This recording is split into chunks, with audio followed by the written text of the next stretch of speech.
Furin, the Japanese wind chimes, are believed to provide protection against negative energies and evil spirits in traditional Japanese folklore.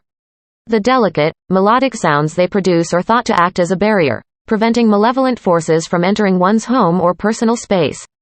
This protective quality is especially emphasized during the summer when the heat is often associated with increased potential for negativity.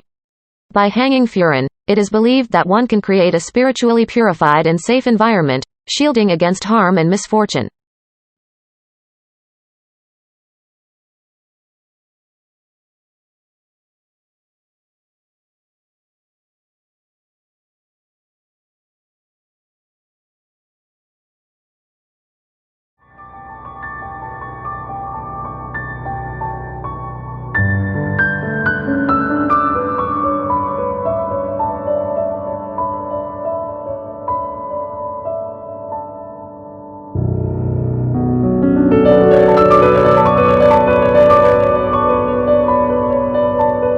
Thanks for watching this video.